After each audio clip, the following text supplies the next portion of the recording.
বাইরে থেকে দেখলেই আর পাঁচটি দুর্গের মতোই মনে হয়, কিন্তু এই দুর্গের সিকিউরিটি সিস্টেম যে কত আধুনিক তা ভেতরে না গেলে বোঝা যায় না।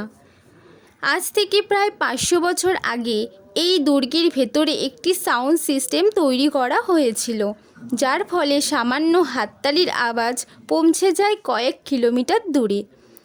বন্ধুরা, এটি হলো হায়দ্রাবাদের গোলকোন্ডা ফোর্ট। বলা হয় বিশ্ববিখ্যাত কোহিনূর হীরা এই জায়গা থেকে পাওয়া গিয়েছিল। শব্দের মায়াজাল থেকে শুরু করে 500 বছর পুরনো ওয়াটার পাম্পের সিস্টেম এই দুর্গটি এটা প্রমাণ করে যে প্রাচীন ভারতের মানুষেরা ঠিক কতটা উন্নত ছিল। গোলকোন্ডা ফোর্ট হায়দ্রাবাদ শহরের দক্ষিণে অবস্থিত। আজ থেকে 500 বছর আগে এই দুর্গের পাশে গড়ে উঠেছিল হায়দ্রাবাদ শহর।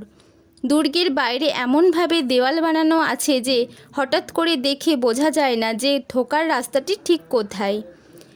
এমনকি বাইরে থেকে দেওয়াল ছাড়া দুর্গের ভেতরে কিছুই দেখা যায় না।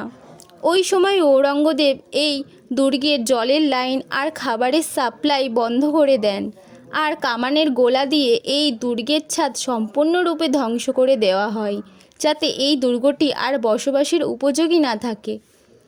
আর এরপর থেকে প্রায় 300 বছর এই দুর্গটি বন্ধই ছিল।